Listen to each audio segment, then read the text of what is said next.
What's going on, guys? What up? We're live. What up? So this is ShotBet. This is a nice new way to do a podcast. We're going to be doing it on Facebook Live.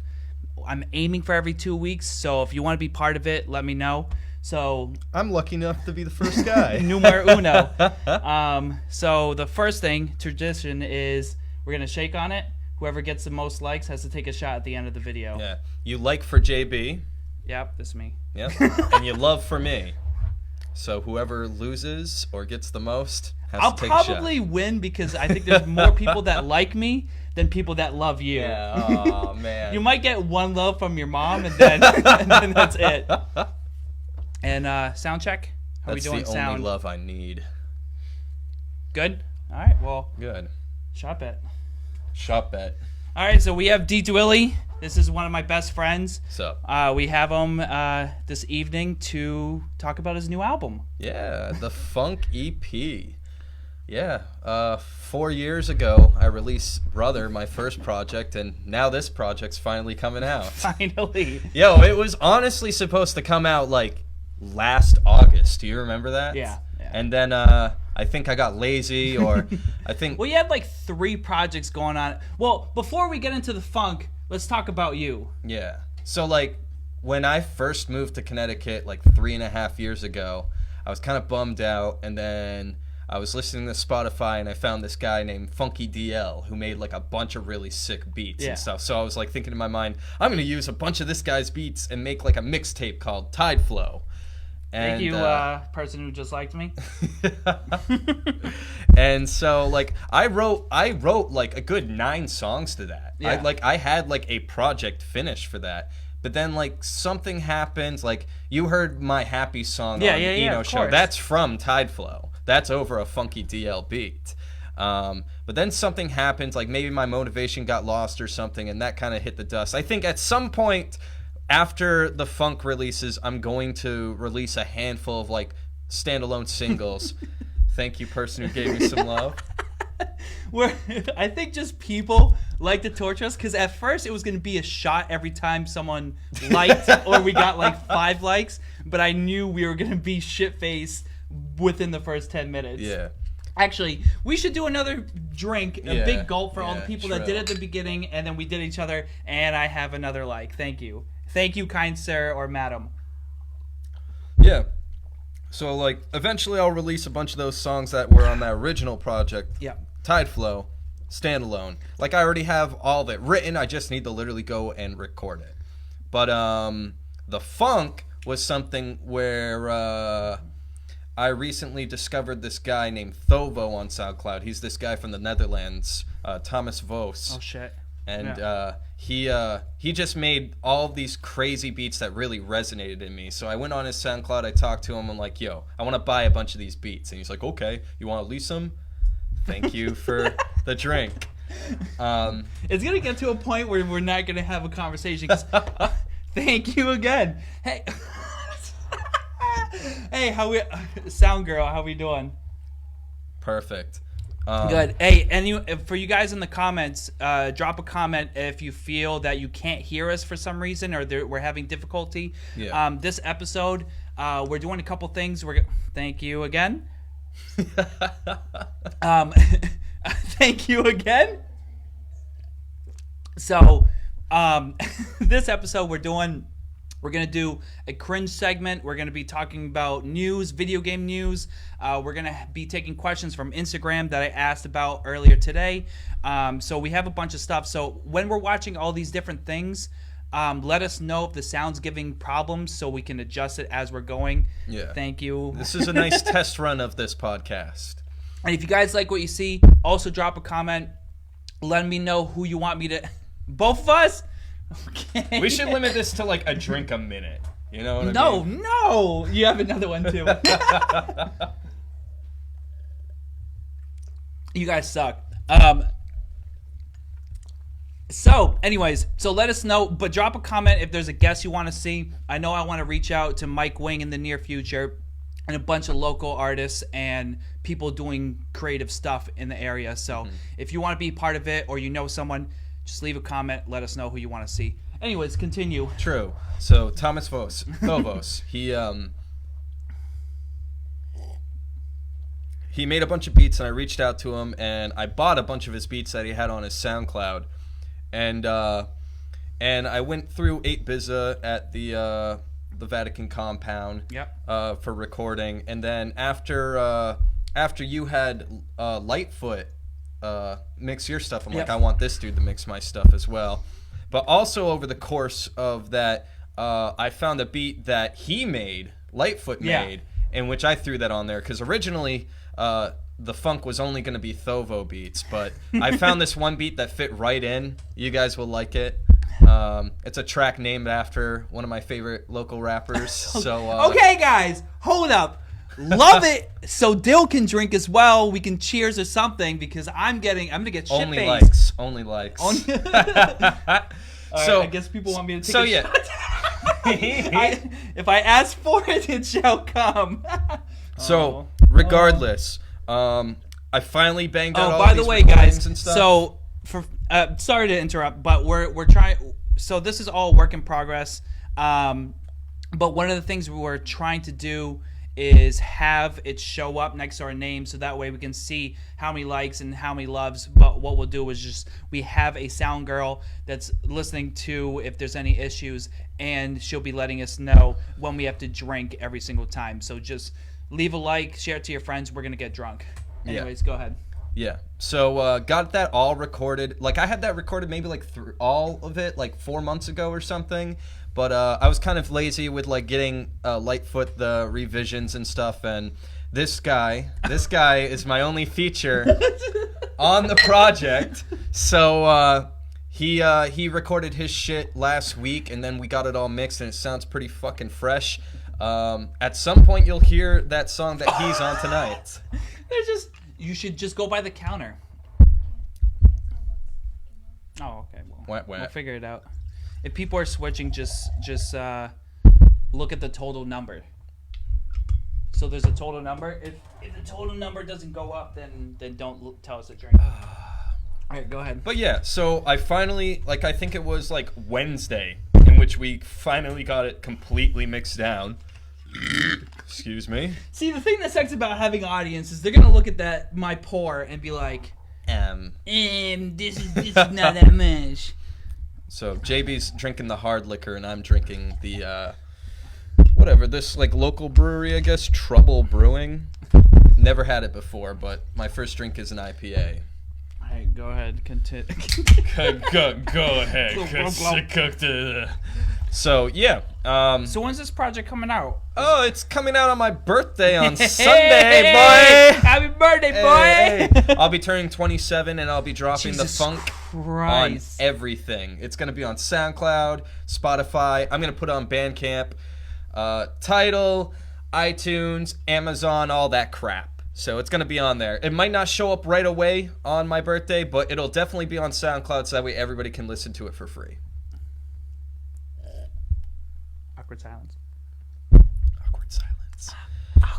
What about you, JB? How do you feel months after your release? How do you feel like I'm more excited for your stuff, honestly, because I know you've probably shown it's you. You've probably shown everyone in the world a lot of your album. Mm-hmm. But the thing is what you do with your music is you create a different lane, a different realm for your type of. It's like a funk hip hop, which is obviously like why you called it the funk. Yeah. So the thing that's cool for me is we've been doing music. We were in a hip hop group before called Henergy, and then we were doing music for the longest time. And okay, guys. So, by the way, there's a good 5-10 second delay. So if you don't see your drink right away, we will eventually drink. So we've been doing music since Henergy, and the cool thing is to see. At least, I know when I was releasing my newest project, you were commenting on how much I've progressed, how much I've changed over the... I can't help but laugh every time you drink. How much we've progressed over time. Yeah. So the thing that's cool is to see Brother and then see all the features that we've done together and then you've done with other people, and then see you bring all those elements that have like progressed over the years and evolved over the years to come to your own sound. And there's a lot of local artists that you can see them once they reach like their potential, they reach their sound that okay guys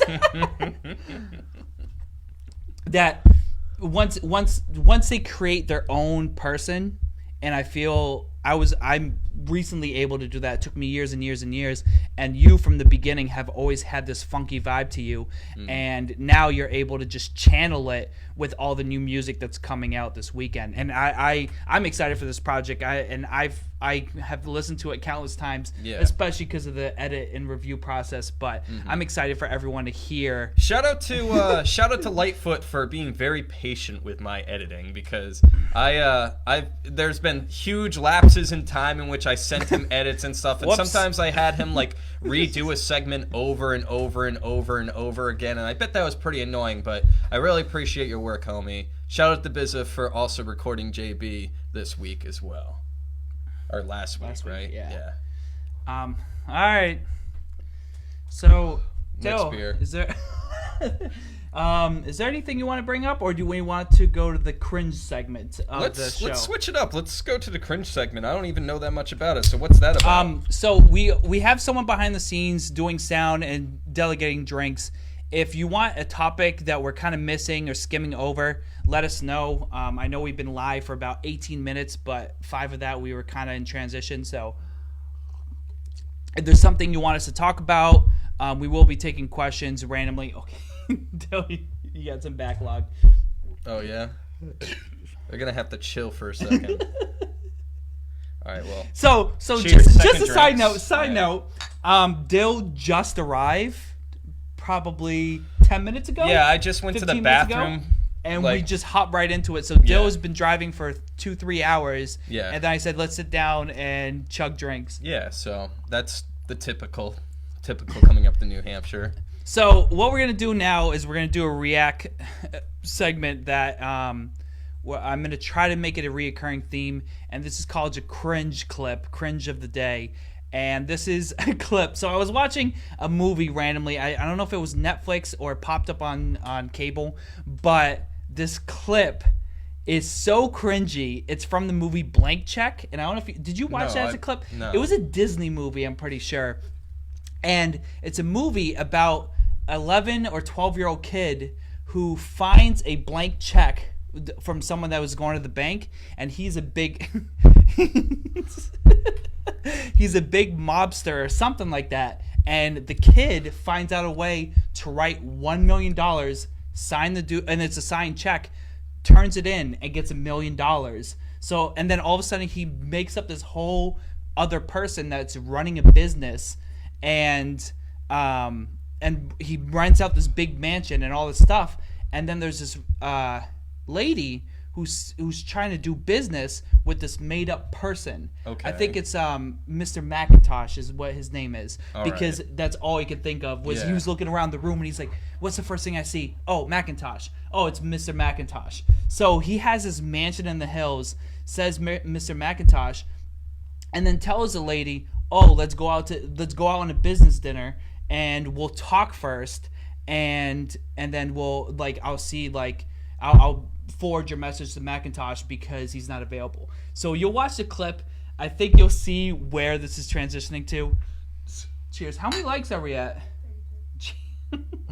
I definitely drank more. That's fine. We'll just see it as it goes up. No, I know. All right, so this is the cringe clip of... Okay. Let's watch the cringe clip. Cringe clip of the day, or of the bi-weekly. What's so special about this place? Yo, okay, this kid is way too... Can you turn it up, Kat, right here? Come on, tell me. This kid is way too young. Okay. It's volume you gonna tell me? Up. Come with me. All right. So he takes her on this date. They already went out to dinner, and she's saying, what's so special about this? And she's like, what are you taking me? Okay, get in the middle. Okay, ready? 5. Can you check volume on this too? 3, 2, 1. Holy fuck! Okay, now come here. Okay, now. Water Chris, gun. I can't believe this. Okay, now come here, quick. Okay, come on. So I chopped up this clip too, just to like get segments of everything, because it's a weird situation. No, we're good. So they're on this date, and this dude's like 11 or 12. I looked up Wikipedia. They're like, it's an 11-year-old boy from the beginning. So they're falling in. I don't know. Like, this is like a date thing going on, and he's trying to. I remember he puts together a list of things that he wants with all this money, and one of them is a girlfriend. Okay. So this is his dream of a girlfriend, and this lady's like what, like in her 30s, right? Cheers. I mean, high aspirations, but I mean, she's dope, but there's no way to pause it. But so like all these people are cheering, This and was then the most fun. it's you. I haven't done anything like this since I was a little kid. Because it's a little kid taking you out. When can I see you again? When can I see you again? Look at this I really have dude to spend some playing time with my fucking dad. game. So I chopped it up. So the date's over, and he's getting having chased a by party. all the mobsters. So Oh, it's fun. so Can we weird that like for he's Mr. like Mac. trying to pursue this girl after being chased by mobsters and Could be for pretending your business, like sort that of. didn't just happen. Mr. McIntosh will really be there? It's his birthday. Okay. It's his birthday. Oh, great. They're throwing him a birthday party. Date then. my birthday, so. Oh, I'm getting out up here. Oh no. Oh no. She's ending it. Who likes the friends text really in the fun. bottom left corner? I had such a good time. Me too. Good Get night, it. Preston. Good night, Shay. I'm like, actually. It's you. Wait. What? So Oh no, fast- the handshake. So fast forwards to the end of the movie where she reveals, spoiler alert, it came out in 94, I don't care, that she was a secret agent the whole time trying to bust these mobsters that he took all the money from. So like, it's a whole reoccurring thing. He was 90s told- music, classic 90s music. He totally wanted that kiss, and he's just like, ah, fuck, I got that Look handshake. at her! She's in love with this 11-year-old boy. Party Friday. Oh yeah. This is okay in the 90s. It's like a Disney movie. I So only this is handshake This on is the the- end of the movie. Okay. Cool. So this is her badge. She's FBI or something. Wait a minute. So that means our date? Just for your job? Well, it started out like that. Started out like that. I should have known. Hey, you know, I wouldn't have traded that night for anything. So when can I see you again, Shay? Why don't you give me a call and say about 10 years? That's 21. 7. 6. 6. He'll be 17. Look at this. Oh. Look at this. Look at this. Look at that. Look. They fucking kissed. It's a Disney movie. It's a Disney movie in the 90s. Well, It's a Disney movie. the 90s were a different time. How weird is that? I'm watching in the living room, and I'm like, I remember the movie fondly because, like, you have Brink, you have all these other Disney movies that. Okay, how many? I'll drink one with you. So, I'm like, oh, I remember this movie. It was so dope. And then I'm like, okay, so this is pedophilia. Yeah. But then Disney is having all these problems with, like, was it James Gunn with Guardian of the Galaxies yeah. for stuff he said before? But then they're showcasing this on their channel a couple decades ago or whatever it is. I mean, I think it's more of like a. What is it? Okay, time out. Our girl that is telling us when to drink goes like this. So are we? Are we supposed to hug? So we're gonna do some docking, Oh my god! and then yeah, well, cheers. Cheers. So Yeah, you know, James Gunn got fired because he said that he liked. Or, what was it? he just made fucked up jokes. Yeah, back. he made, like, Back- weird, like, and little he kid already jokes or apologized for it.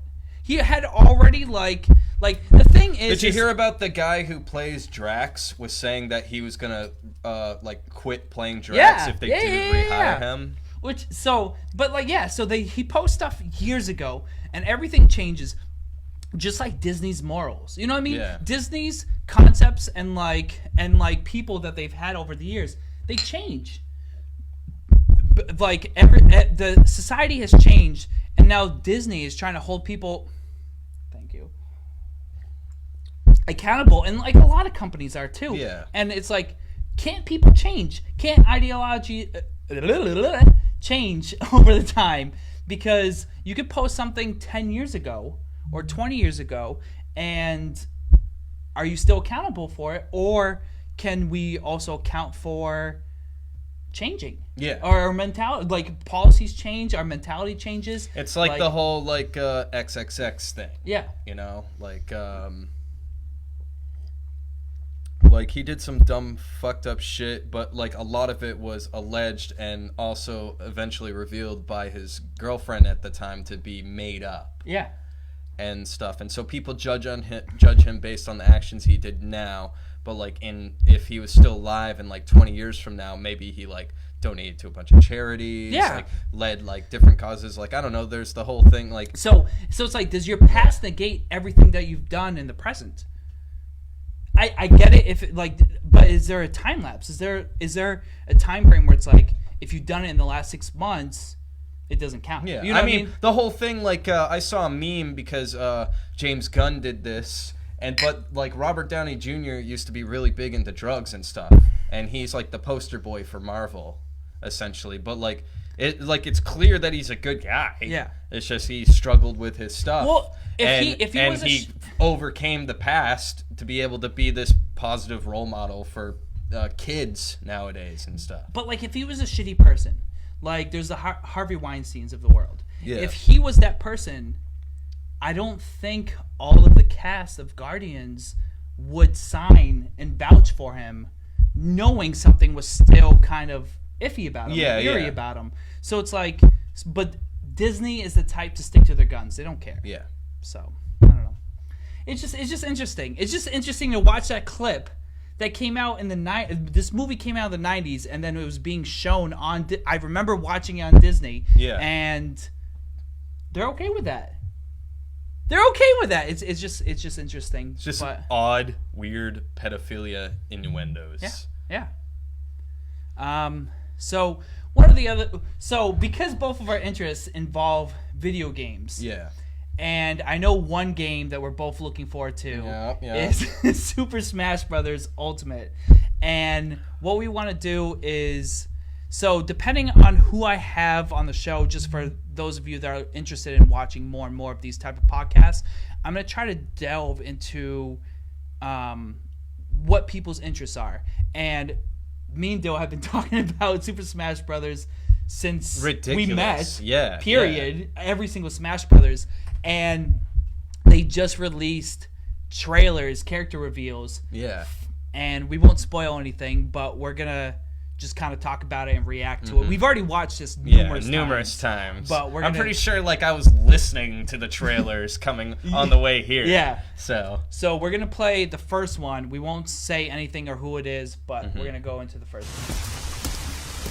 So this is a character being revealed in the new Super Smash Bros. Which is crazy. Look how dark this game is. Yeah. Luigi's Mansion. Y'all look like Luigi because you want to be a player too, huh? Hey.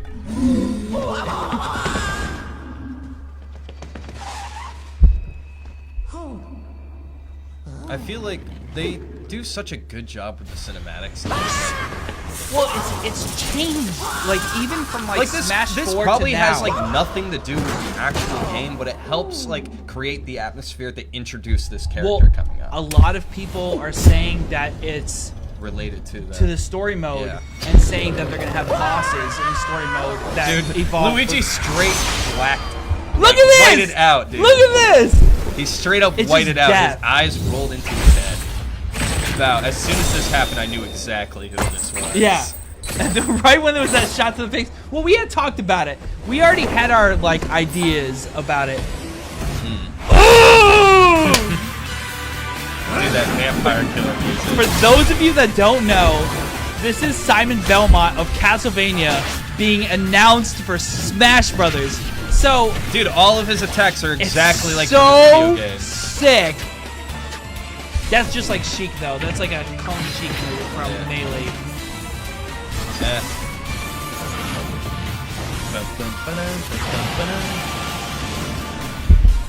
I call it too. I knew that they were gonna fucking play Vampire Killer. Well, like, the thing that's crazy, so a lot of people might not know about the new Smash that's coming out, because I was recently talking to, like, Danny Phantom and, like a bunch of people on Snapchat when I was, like, super cheesing to it, that with this game... Yo, shout out to this, too. This is fucking sick, too. Like another famous character. I don't know... Was it Richter? He's like an unlockable character in well, he has his own games. Second one? In Symphony of the Night, the famous one for PlayStation. Okay, yeah. He's one of the unlockable bonus characters you can so play as. Dope.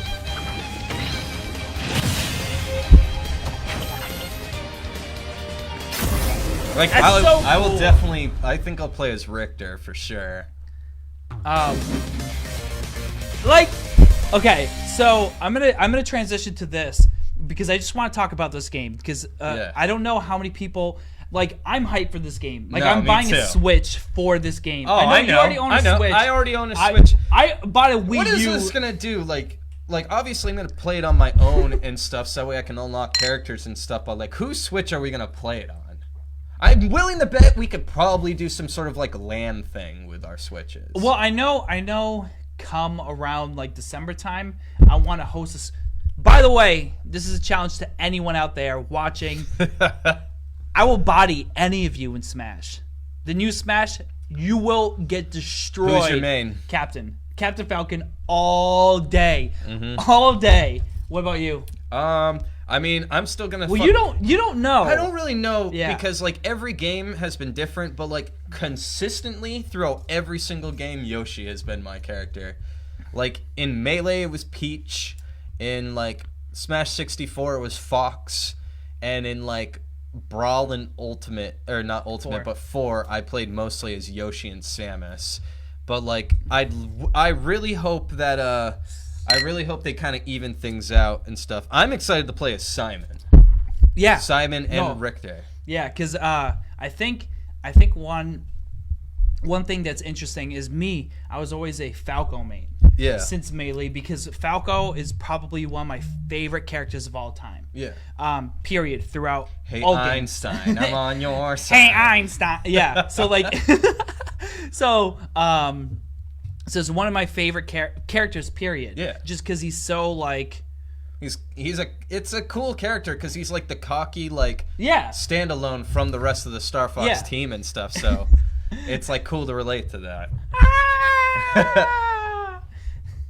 Oh, okay. that sounded like Toad from Mario Kart. Like I was trying to do Slippy, but that was nowhere close. I thought you were gonna chime in with some quotes, but this baby can take temperatures up to 9,000 degrees. So Falco was my favorite from Melee on, but then they kind of destroyed Falco completely. Yeah, like I don't like how he plays after Melee. Yeah. So, and I used to be a huge main, and then I switched to Dr. Mario, and then I remember being at Clyde Clark's house. Yeah. With Nick Hampshire, and they were having like a Smash tournament. Yeah. And we were just getting bodied by absolutely destroyed. All of those kids. And that were there. Because they're so nasty, shout outs to them. And all of a sudden, I had my Wii U there, and I randomly chose Captain Falcon. Yeah. And I was so just for the meta, because a lot of people won't understand the butting heads of Melee in Smash 4. Melee is like the quintessential Smash game or fighting game in general. It's really fast. It's really technical. It's perfect in most people's eyes. Yeah, it's one of those games where like even though this game came out like 17 years ago or whatever. Not 17, I don't know, like over 10 years ago, it's still like whenever there's like tournaments for Smash at like the official fighting tournaments like Evo and stuff like that, Melee still dominates. It's one of the it's easily the top watched thing on like Twitch that you can go to, and people from all over the country will buy tickets to watch people play this video game together. 15 years ago or whatever it is. Yeah. And so the thing that a lot of people complain with Smash 4 and especially Brawl. Something I kind of complain Brawl about too. is so slow compared to Melee. I think Brawl was the most fun of them, if that makes sense. Children's fun? No, well, it had like the story mode, and it also, that was like the first game in which they had a shit ton of characters that you could choose from. And like 4 blew my mind. I think it was all the DLC that like crushed it for me, because they released Ryu. Yep. They released Cloud from fucking Final Fantasy. Yeah, that's crazy. Which no one expected. Nobody expected that. I remember watching the reveal trailer and like freaking out, like it was the biggest thing in my life for that day or for that week or month, and it was the craziest thing. Bayonetta upset me because I was like, there's no way Bayonetta is the most voted character. Because they were just doing that the fucking promo, the games Bayonetta coming out releasing on, and the like, third game coming out. Exactly. And so everyone was like, so anyways, there was a Smash ballot where everyone voted on who they wanted to see in the new Smash, and they said Bayonetta was the favorite. And we're just like, what the fuck? Fuck that. And then, but we saw Ryu from Street Fighter and Cloud, and we're like, no, like this is what we want. Yeah. So with this Smash Ultimate, are you lit? Our sound girl is also drinking at the same time. She's drinking with us and then not realizing who has to drink. Or They want other actions for the other emotes. angry? Why would people want to be angry? No, or okay. sad? If you think Justin is completely the worst rapper, the trashiest rapper, just smash that angry light. Smash the angry. Smash the angry. Huh? No, I won't take a shot. All right, fine. If 30 people smash that angry, I will take a shot. We'll know.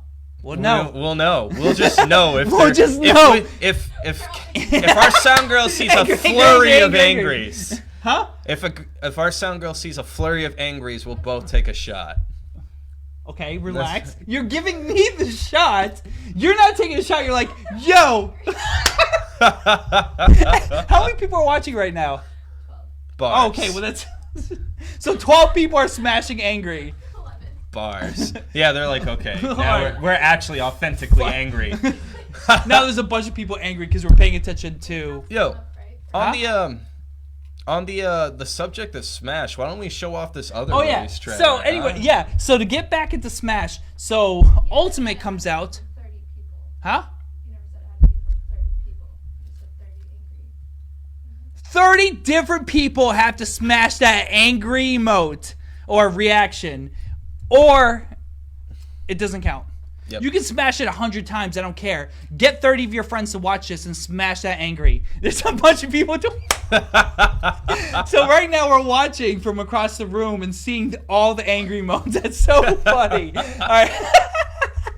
So anyways, so with Smash Ultimate, the thing that's the coolest is they announced that every single character from every single game, Pichu, that's major. Ice Like Climbers, they even got like Snake from Metal Brawl, Gear Solid from Brawl, which was over 10 years ago. They got like the IPs for Snake and was able to actually the licensing, whatever. They have Sonic, they have Pac-Man, they have they released Dark Samus, which is like cool, but like, you know, it was just like, so they announced also Echo Fighters, which is just clones. And then they also announced that Crom was announced, but I was like, all right, cool. Whatever. Like, it's like a weird Roy with Fire Emblem has like 20 characters because they're just trying to get. All right, they want me to. A bunch of people want us to want me to finish my drink. So there is Crom, but they've been having so many Fire Emblem characters that every time they announce one, I just get pissed. What? Angry? People are still angry? All right. You might have to just please them. Go for it. All right, our sound girl thinks it's appropriate just to get the shot glass. Whatever. Because I don't know how many we're at. Okay, fine. Guess we're taking shots. Oh, well, I'm not going to take a shot. I'll think about taking a shot. Smash that sad emoji. Well, speaking of Smash, we should fucking watch the most important trailer that has been released. I need to pour a drink because I'm going to be absolutely gone. Yo, like it's not as soon as the scene transitions from like the beginning of this video to like to the characters that are shown in this. I don't want to spoil anything, but if you watch a trailer at the beginning, I already know. Okay, trust me, I already know. All right. So I hear the sound girl looking for shot glasses. Don't smash that anything. Actually, smash that sad if you have any sympathy for me about to take a shot. Okay. There's no sympathy. Okay. For JB. You almost fell down the stairs. All right. 30 angry. Let's go. I took away this one like something would happen, but there's a shot glass here. Yep. Yeah, I'll just put it behind so. What? All right, so what we're gonna watch is. It's funny because I sent the reveal trailer to so many people, like the whole Smash Direct, and so many people when they saw this thought it was just a closer for the Direct, and then at the end it releases something cool. Yeah. So we're gonna react even though we've already seen this.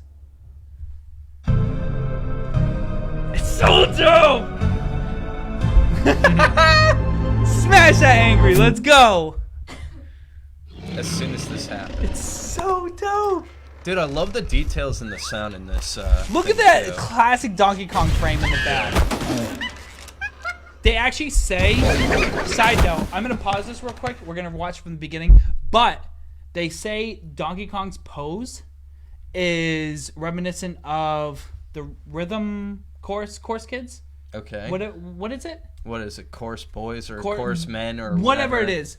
They say that his pose is exactly like one of the characters from that game, watching the exact same type of TV with the exact same type of antenna. So they think there's foreshadowing that character. As the film guy, listen to how like the different sounds are happening in this. Like I love like even in the beginning when he yawns, like there's a click of his teeth. Yep. I don't know, like just little details of that I really like. All right, we'll restart from the beginning, but I just wanted to mention that because I watched so many videos about this one trailer.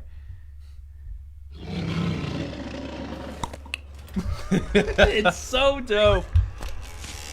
Yeah, so that TV is in the antenna. I like how Diddy's just hanging out. I can't. The troll is my favorite. Mm-hmm. They also look really stupid. Oh.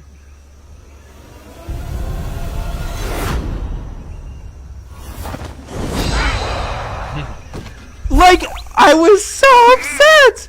I thought they were trolling because they trolled with all the Mii fighters. If they did that, dude, like people would. Yeah. Fucking King K. Rool from Donkey Kong Country, like, let's go! Look at this. He takes the step and the music plays. He hasn't been in like a real new game since Donkey Kong 64. Like, he's been in, like, the baseball game or whatever, but, like, he hasn't been in, like, a villain in a game since 64. By the way, this remix of this music is so dope. Oh, my God. Look at this! Okay, so, just to preface, Donkey Kong Country 2 is my favorite game of all time. Yo, shout out to the N64 fucking... Oh. And then this music transition, too. It's so dope. It's like one of my favorite villains too, like fighting him in 2 and 3. So I remember, all right, it's about to end anyways. We're a little fuzzy, but it's okay.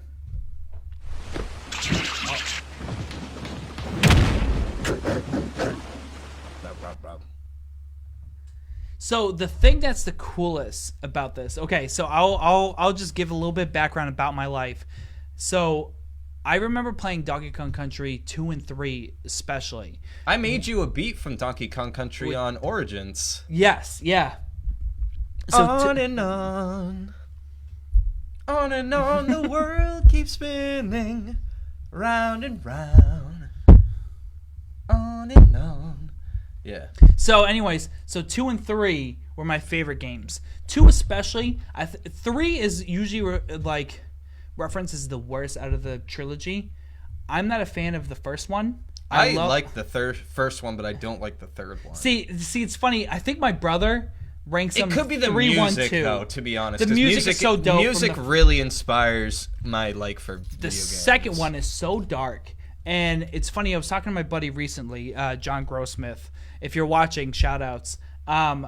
He was talking to me about how when a game becomes so big in the first one, the sequel usually tries to spin it to differentiate themselves from the first better. one. Yeah. Sequel is better. So they try to change it up completely from the first one. And the second one is so dark. And the levels are so dark. And the music is unbelievable. What's the name of the second one? I don't know. Yeah, you do. Diddy Kong's Quest? Is that what it is? No, it's Diddy's Conquest. Conquest. I was close. Yeah. Diddy's Conquest. So like I almost grabbed this microphone like. Oh, cheers. So I remember. So when I was a kid, I was partially garbo at video games, and I remember, especially with still what? Still what? Still what? Still angry? So I used to be garbo, and I remember in the third one there was a level where lightning would strike. That's you. Shout out to the person that's liking these videos. So I remember there was a level where the lightning would strike in the water, and I could not beat it. It was like in the ship, right? No, from the third one. Oh. So what? Are people pissed we're not taking shots? If you're pissed, leave a comment. I'll fight you. So I remember getting 99 lives from like replaying the first levels over and over and over and over just to get like the balloons and all the bananas and everything, and let my mom play, because my mom used to play Donkey Kong Country with us. So I would play most of the levels, and then that lightning level, I'd be like, here, mom. Just like, was that one of those things where like you had to like jump on the seal and go bleh, R? No. That's from 2. 3 was literally a level shit. where like you'd cross and lightning would strike like sporadically, and you'd have to avoid it and like hide underneath stuff. Yeah. So, and then the same thing with Mario Party 2, I think, with the jump rope on fire or whatever. I would get like 100 lives in the mini game challenge, and be like, "Here, mom, like I can't get 100. I can't get 100 jumps on this. Please, mom, help." My mom was the same way with like Legend of Zelda: Ocarina of Time with me and my brother. Like she had the strategy guide, and she would sit down and play with us. And just kind of even it was really cool. Like I have binders like in my storage of like where my mom would go on GameFAQs online and print out the entire thing. You want to see? And like she'd organize it too. She'd have binders with like little tags saying like World 1, World 2, World 3 cheat codes and stuff. It's You want to know? I don't know if you know this about me, but I used to be huge in GameFAQs. Yeah. And I had a. Did you ever write? Is it me or him? Okay. Our sound girl is having trouble pointing. How many drinks are you deep? We all know you can only one drink. One drink. So on GameFAQs, I'm kind of famous because I have a FAQ forum guide for SSX 3 that's under my name, and I used to go in. Is it under JB the Canadian? No, it's under Sajhin, which is SAJHIN. Yeah. What? Say that one more time. Sajhin, which is SAJHIN, which is swapping every consonant and vowel reverse, and then the middle letter stays. So I would stay and N would stay. That's why it's still IN at the end of Justin. Yeah. But everything out. Oh, you have to drink. But every other letter is reverse. And I used to do that. And my brother, whose email and original like accounts was Zaku Nixon, because it was his name in the same like Zaku, ZAKUNEXIN. Or yeah. How the fuck did you come up with these names? So it was just like taking every letter and so you take the alphabet, you remove all the vowels, and then J, if like say it's like 5 characters in or whatever, you go take 5 characters from the other way, and that's why J equals S.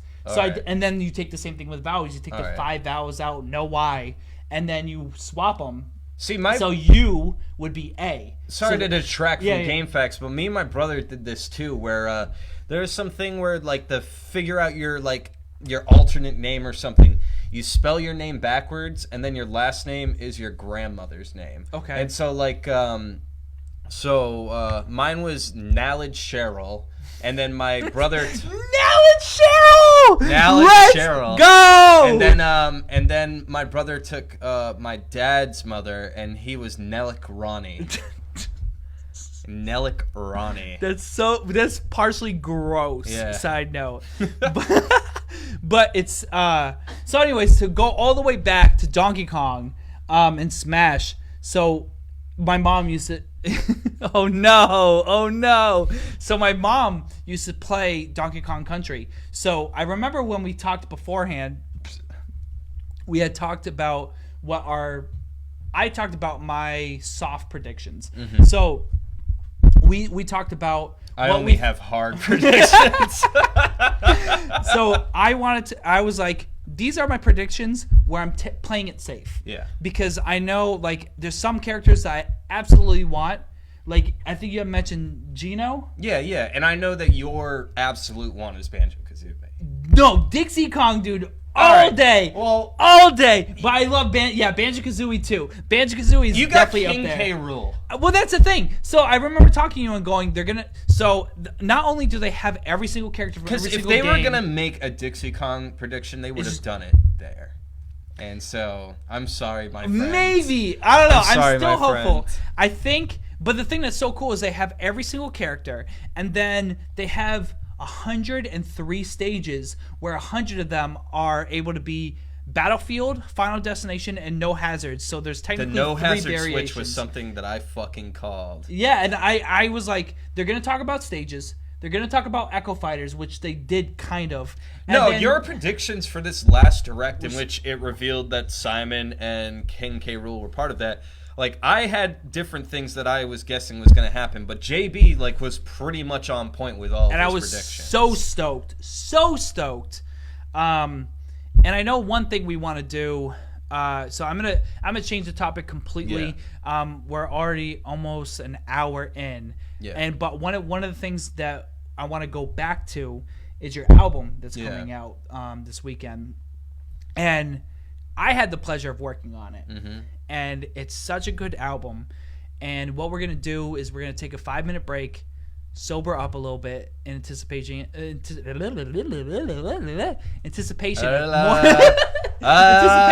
more drinks and possibly shots. I'm not going to... Are you telling me that there's 30 Angries? Are there 30 Angries? All right, someone go and find out. Screenshot that there's 30 Angries. If there's not, angry it up. If there's 30, I will take a shot. Yeah, and there's a screenshot in the comments. But what we're going to do is we're going to take a 5-minute break. Yeah. Let's talk about the song that we're going to play during this break. Yeah. This is going to be the second track off of my EP, the Funk EP. It's called Player 2. And it's the only song on the EP that features somebody, which is this douchebag right here. And... And I hope you enjoy it. It's a beat by Thovo. I really. What is it called and what is it about?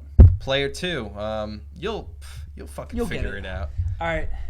We're gonna take a music break, and pretty soon we're gonna come back and we're gonna take questions that were posted on our Instagram. If you want us to answer one of your questions, post a comment, ask a question.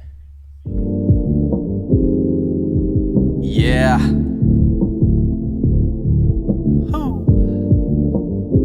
Time to relax. I'm just playing, yo. Everybody wants to be a player in this game. Shit. Everybody wants to be a player too. But they can't. Wanna know why? Shit. Yo, I'm spitting hot bars like, oh no you didn't. Ladies, tell me my flow's so sufficient. Big boys here, go home you chitlins, cause you're putting on airs when you're ozone deficient. Boy, you know that it's time we raise the heat. Power struggle between the knuckleheads and player G's. There ain't enough bread to share amongst all the make-believe, so be blessed as I be vested in churning brothers making cheese. Jaws dropping when I pop a flow. Lots of thoughts are caught up in the moment, so I gotta go. Off the top and topics, flawlessly just hop and show every single person I'm a monster and unstoppable.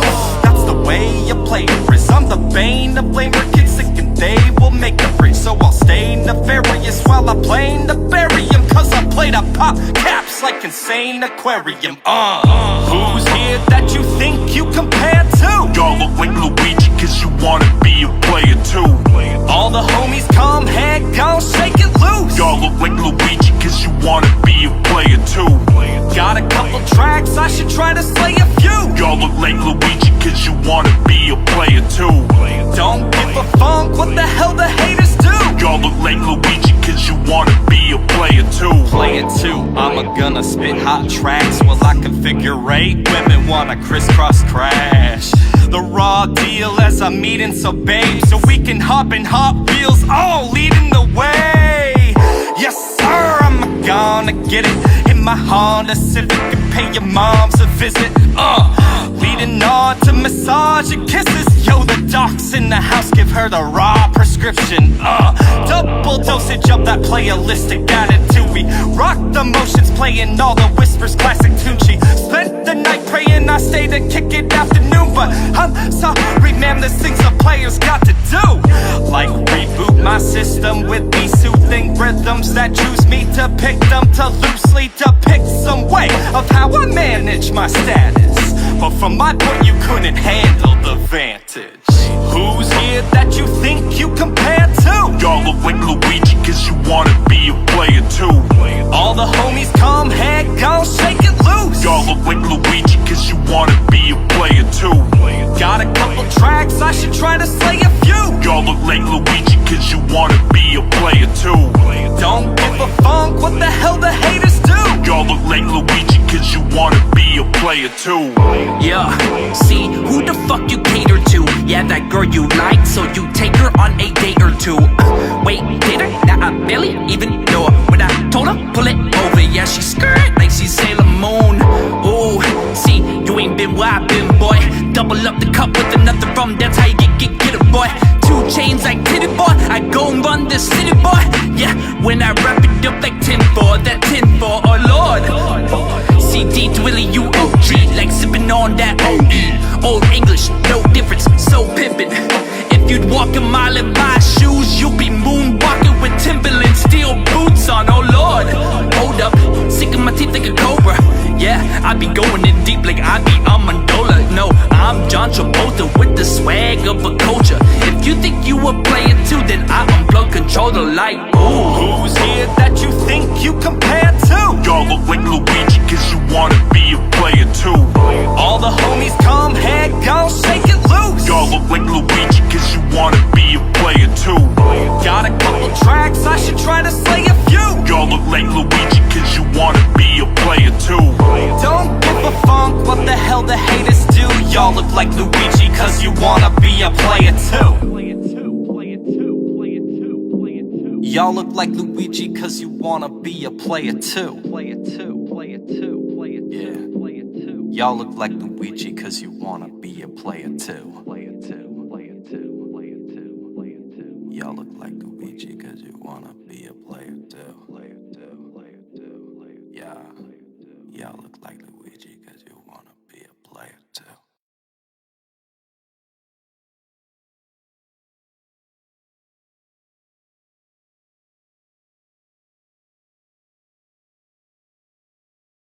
Go. Sup, y'all? And we're back. Is our audio working? I think so. Yeah, I'm pretty sure. Cool. If it's not. Yeah. So the thing is during this break, what we did is we went back and checked to see if there was 30 angries.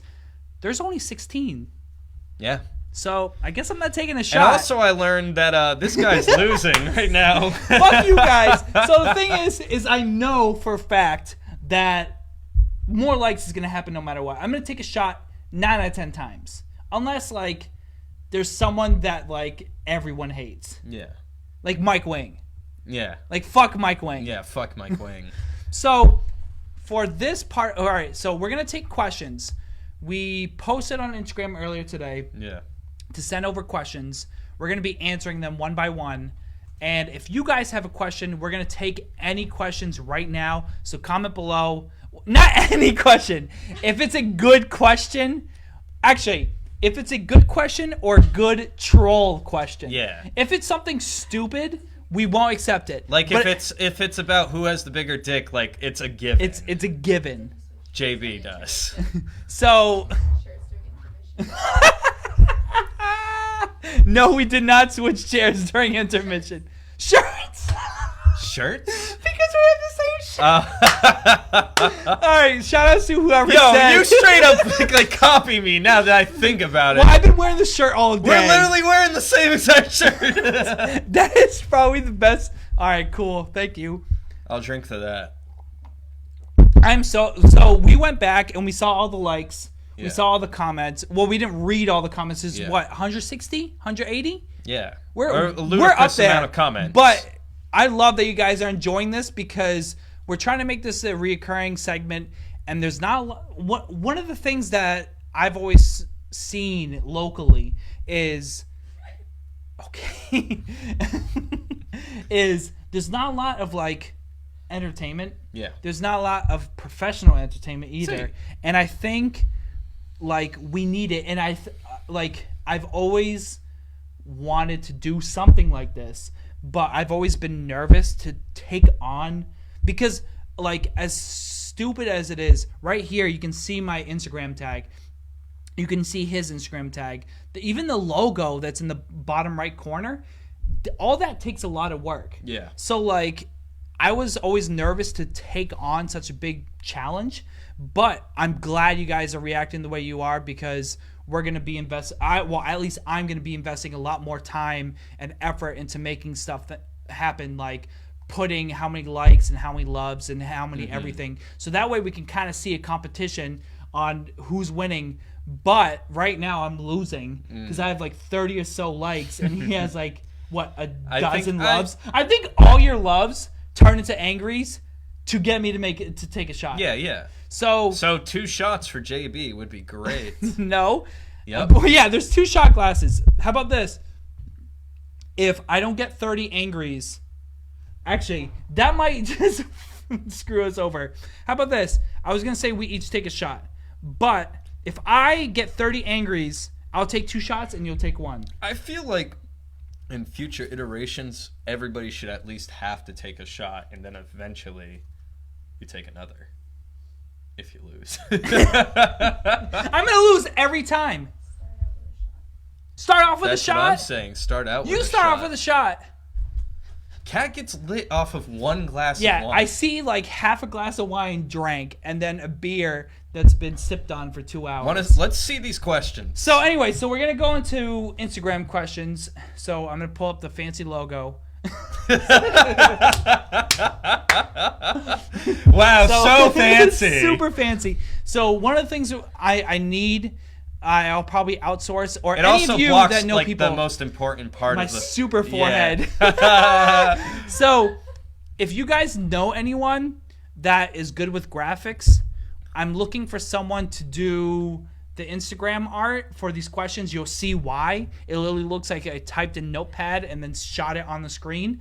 And then like stuff like this, like, all right, like this, and then the likes, and then pretty much a lot of the art just needs to be cleaned up. This is just a test run. Especially if you can do like animation or something. That'd be sick too.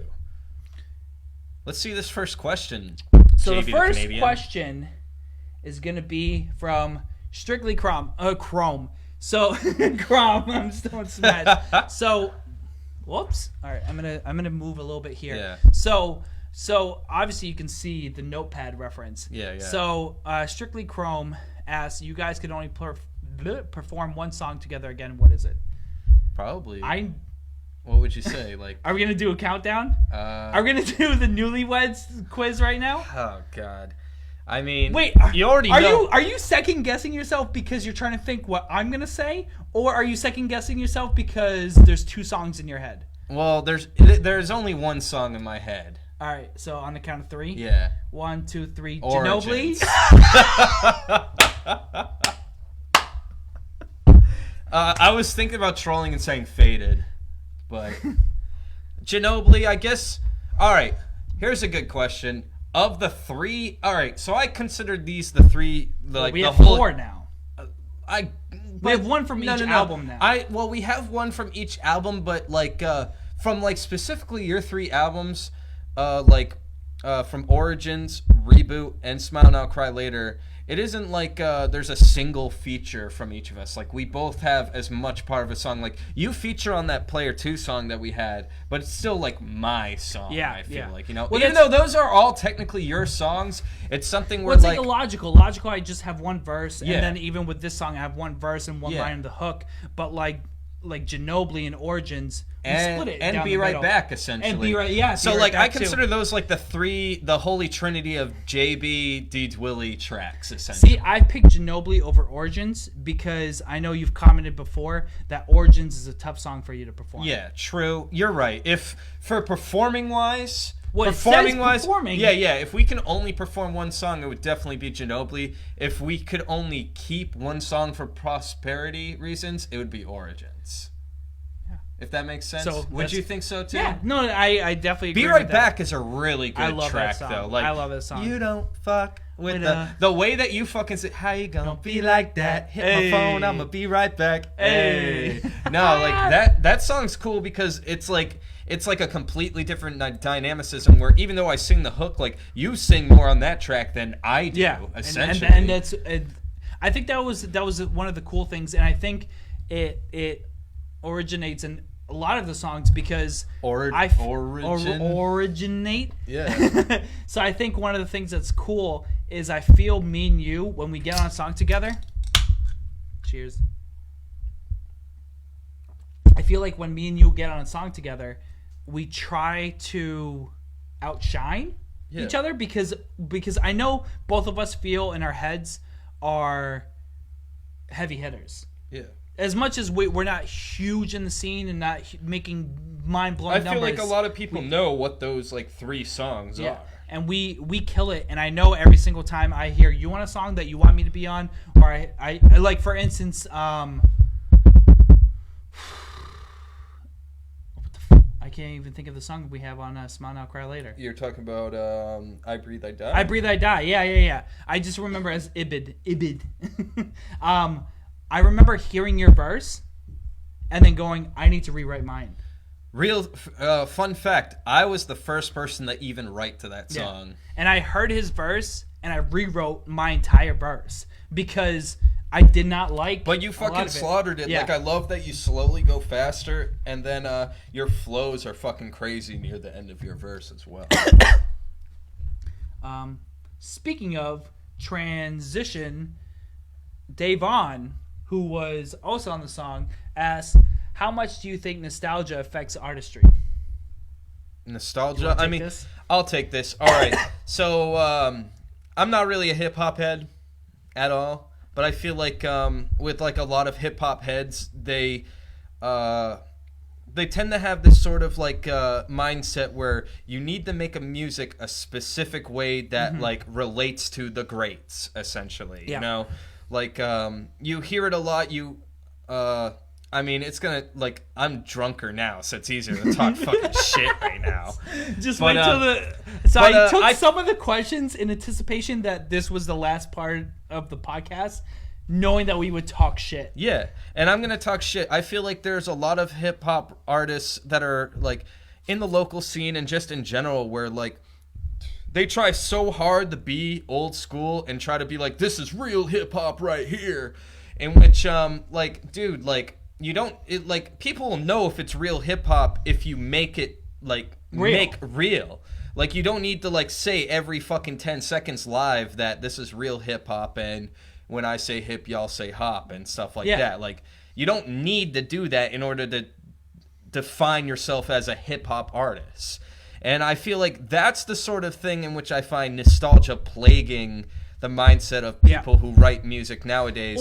I feel it also plagues acceptance. Yeah, absolutely. Because there's a lot of people that will just like immediately, as soon as they hear like mumble rap or something, like, oh, I can't understand a word that these guys are saying. Like, if Biggie was still alive, he wouldn't be making this stuff.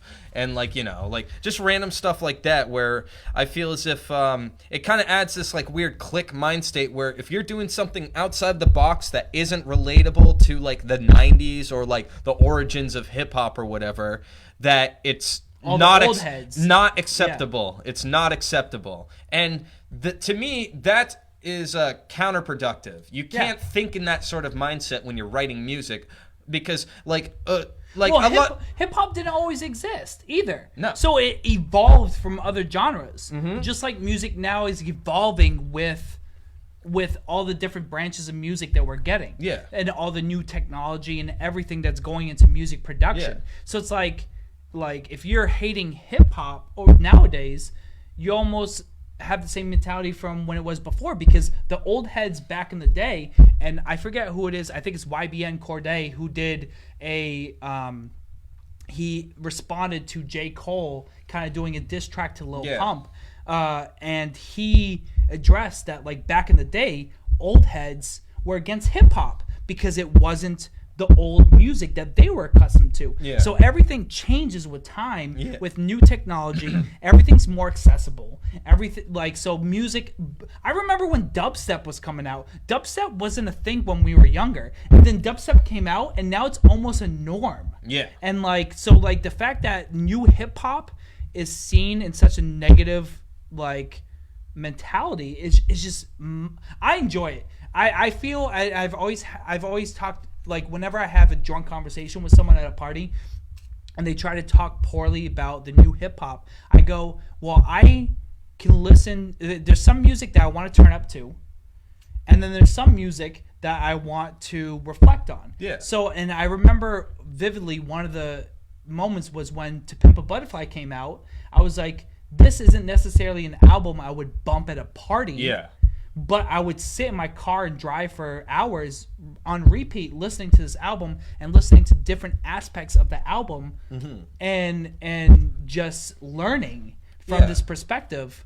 But then I'll turn around and take a newer album or a new age hip hop and enjoy partying to that music, because I'm not going to party to music where I'm trying to be educated. And it's the same thing where it's like you go to weddings, you're not going to hear music that's about knowledge. You're enjoying a party. You're enjoying an atmosphere. There's an atmosphere for every type of genre of music. Absolutely. And a lot of the mumble rap isn't about trying to get smart while fucking listening to music. It's about fucking getting fucked up and drinking and enjoying and sometimes it's just for fun too. It's not like they're trying to teach something. They're just trying to have fun with their music.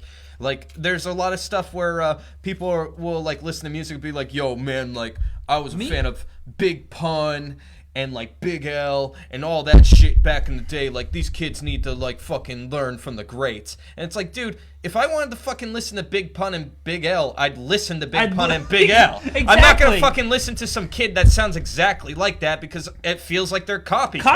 Well, that's the thing that bothers me is nostalgia.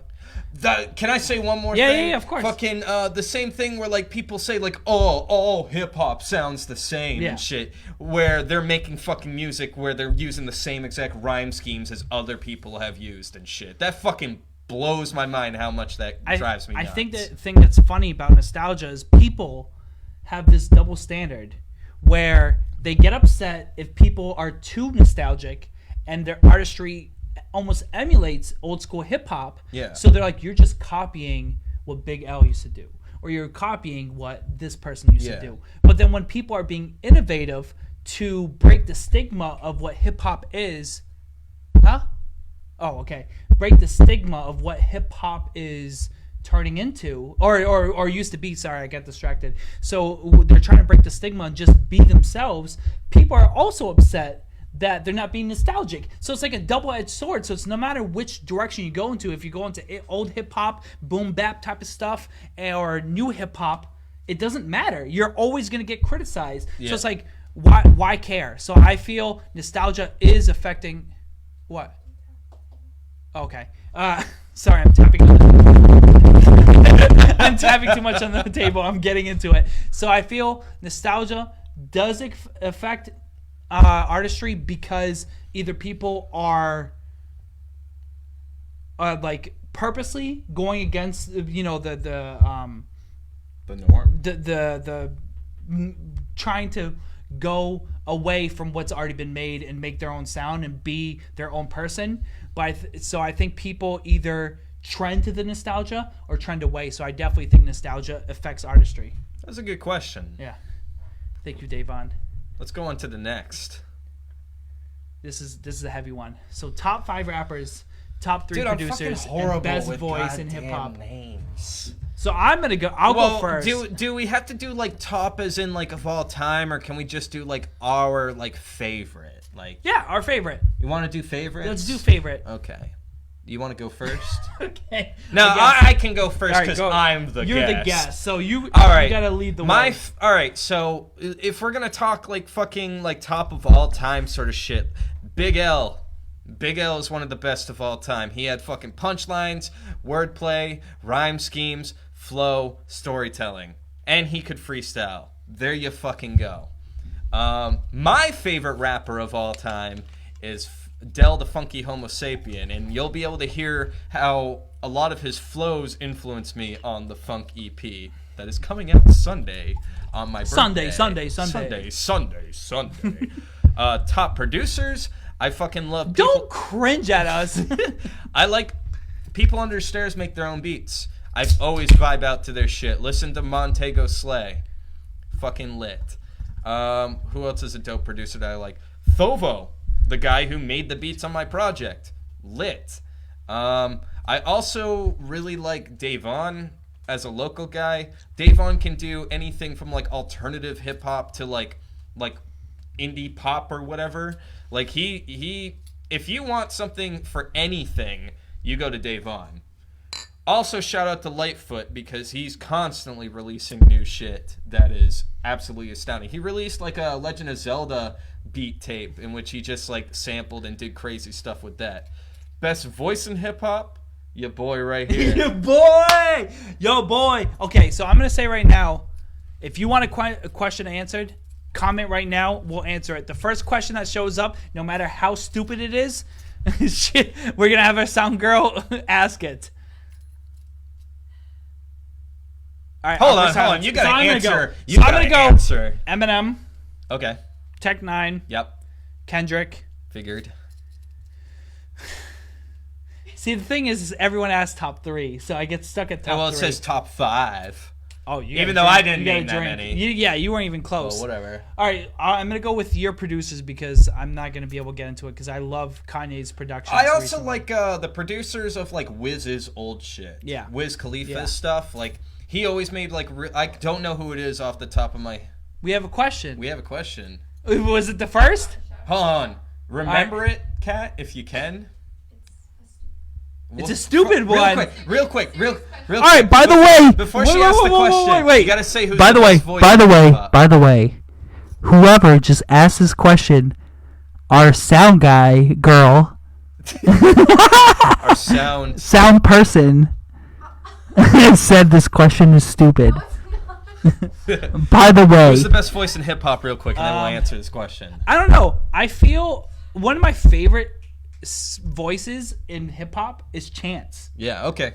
So like it might not be the best voice, period. Yeah. But it's one that stands out to me off the bat because he does all these different types of, like the way he projects himself and like does all these twists on certain. Like his singing isn't. It doesn't seem to be.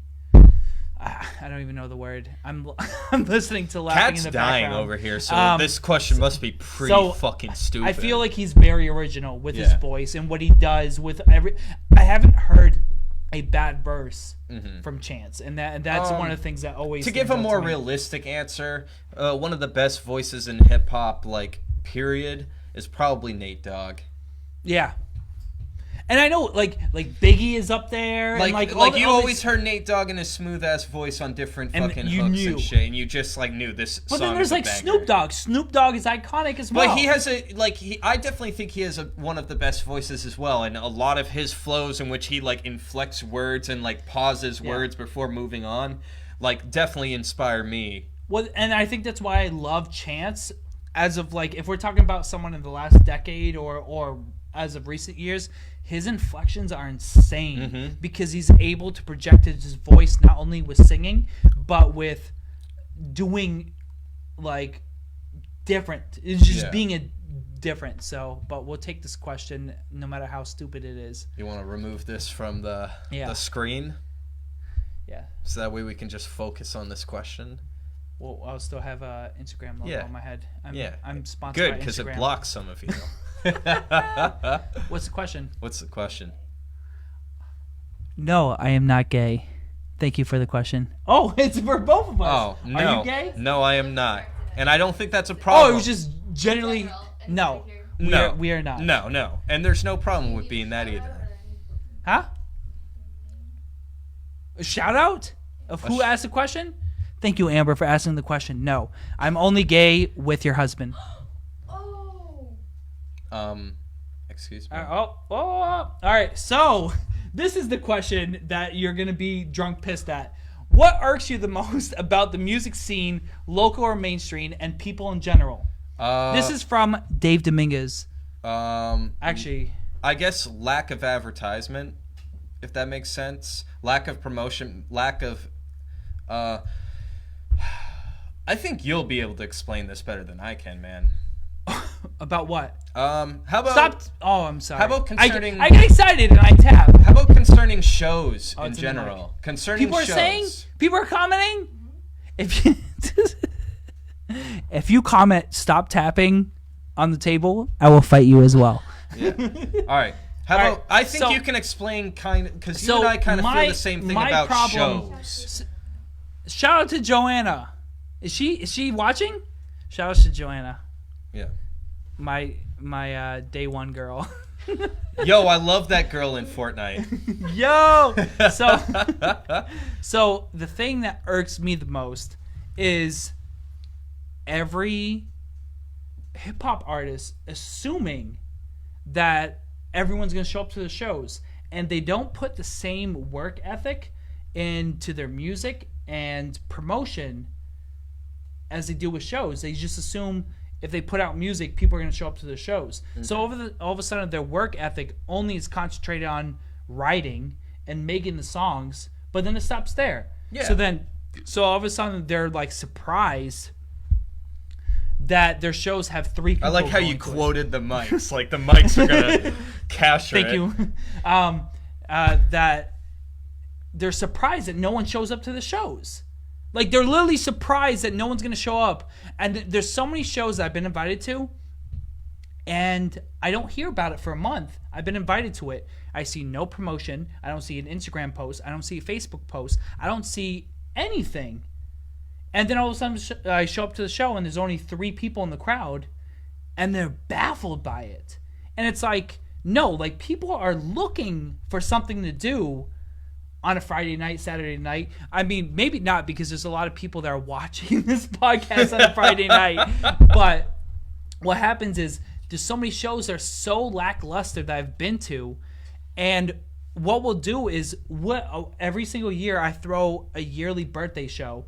And we sell out the venue, 200-300 people consistently every year. But the thing is, too, it isn't something that JB throws up a week before the show. Like, JB plans months ahead of time in order to actually marketing make this a thing. And that's one thing that I notice with a lot of people is sometimes it'll just be like one Facebook post like a week before the show or something like. And then they're surprised. I feel like people should be excited that they're going to perform and they want all of their friends to go. Like, why don't you like like, I feel like it's a little unfair to talk about you because I'm biased because I work with you a lot. But, like, one thing that you do is that you personally talk to everybody about going to shows. Yeah.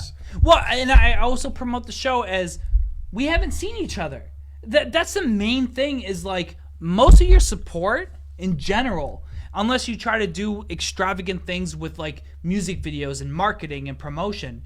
But, like, most of the people that are supporting you earlier on, like, with local hip-hop, are people that are supportive of you and want to know more about it. So if you're like talking to people and like interacting with them, 9 out of 10 times they're going to ask you, when's your next show? I would love to be there. Regardless of how good you are.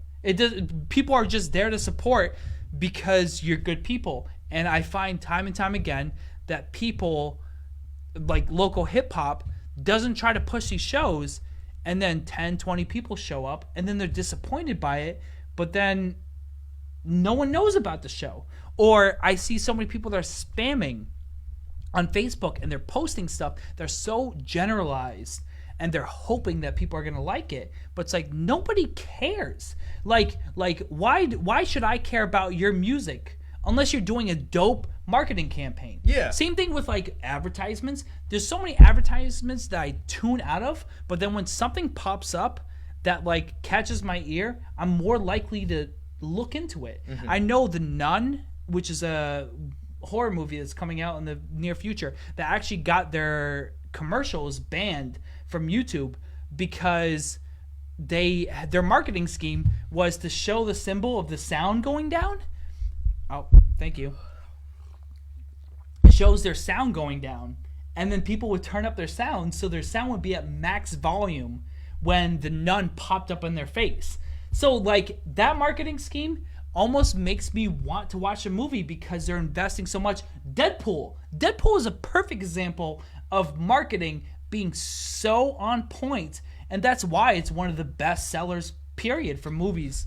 You notice that like they have like box bundles at like Walmart and stuff of Deadpool where like it's like Deadpool like edited into like Office Space or like stuff like that. It's really? Like crazy. Yeah, no, and they know what they're doing, and it should be put into the same thing. Music videos. If I see one more fucking person doing a music video where they're walking down the street, rapping to the camera, it is the most played out like music video of all time. For sure. Everyone does it. It doesn't need to be done. It's been so overdone that we should just bury that concept. I think a lot of local artists need to ask themselves, what are you doing different when it comes to performing? What makes you different than everybody else who's on that ticket? Yeah. What are you going to bring to the show that is going to bring other people to a show? Do you know how many people I've seen open for bigger artists? And the bigger artist is even the one I check out after the show. I check out the opener because they're the ones who made an impression.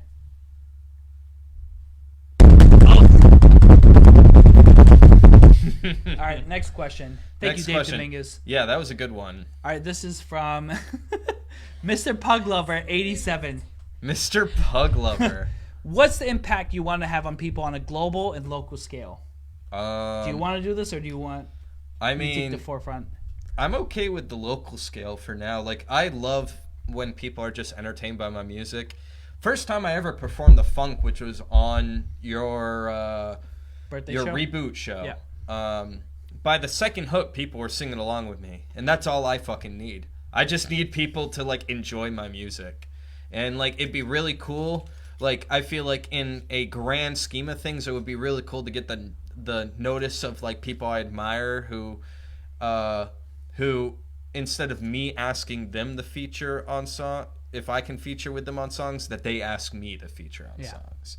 That's all I want. I just want people to ask me to feature on songs. And I feel the same way. I think a global scale is cool, but there's something so amazing about being the local guy. You know what I mean? Like the fact, like recently I had my birthday show in March, and I had 200-300 people at that show, supportive, front row. I was able to crowd surf at my own show. Yeah, that's crazy. Yeah. How many people can say they crowd surfed at a show that they threw with all the people that they love and appreciate? And I think that's one of those things where a global scale is cool, but there's so much more in life that I want to conquer that a global scale isn't on my radar, because there's something so cool about just doing what you love, period. Yeah, I feel like spending time with your close friends who show appreciation for your music feels way more fulfilling, to be honest, than having complete strangers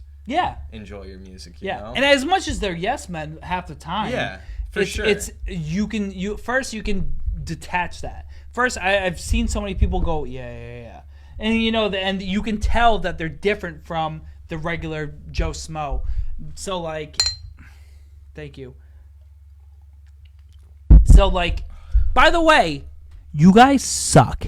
So I'm going to call out everyone watching. I don't know how many people are watching. I don't care. Your mom is watching. No, Sound Girl's mom is watching. Hey, I'm going to say right now that if you don't smash that angry button and make me take a shot, I'm going to be very disappointed if I don't have to take 2 shots at the end of this podcast. But to go back, smash that angry. Excuse me? Smash that angry. So the thing is with I don't even know where I was at. Great question, Mr. Pug Lover 87.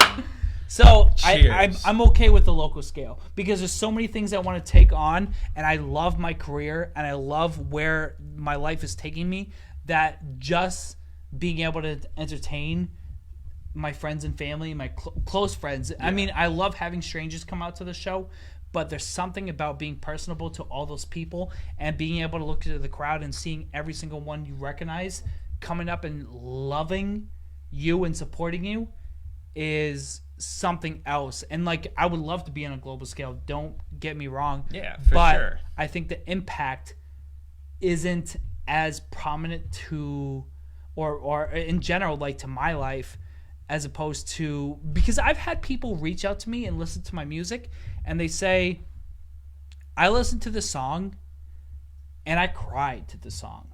I listened to the song when I was dealing with alcoholism and I was able to relate to someone greater than anyone else, because I think music is so powerful, because I've listened to music that like changes my perspective on things. Mm-hmm. And I think that alone, you might get on a global scale, but being able to know the person that you're speaking to, or that you've wrote the song and then they listened to it and reacted in that fashion, you were able to just interact with that person personally without being a Joe Smo in your life. I feel like there's some people, like you go to a meet and greet, like they see hundreds and hundreds of people, they're saying your music changed my life. But the fact that you know that person personally, and then all of a sudden they come up to you and say, hey, like this song influenced where I'm going to take my life from now on, is something is priceless. I think, I don't know, my honest favorite feelings are like, I remember when we were still performing at the cafe in Manchester, the first time that we performed Origins, that people were singing along to that. And I was just so blown away with that people actually knew the lyrics to my words, to be honest. And it just like, it made me feel so shocked and surprised as I was performing it. And I think that just like, I don't know, that's the type of stuff that makes me like writing music, man. Like, I love it when people appreciate what I do. Pug Lover, thank you for the question.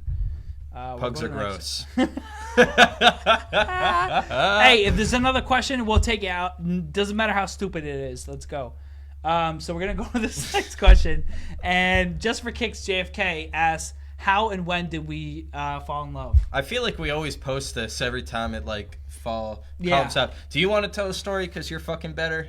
What story? Fucking I just know when we first fell in love. It was the day that we met. The day that we locked eyes and we fell in love. How about instead of falling in love when we first met each other? Well, that's just the same. Yeah, same it's literally the same question. So when we were both at the. It was the coffee factory? Yeah, it was the coffee factory. So Was it the Coffee Factory Bay? It's like I'm trying to remember. Yes. I'm trying to remember our anniversary and where we met. So how long ago was it? This was. Well, you were senior. Yeah. So this was almost a decade ago, 8 years ago, and we were at the Coffee Factory, and we decided to freestyle.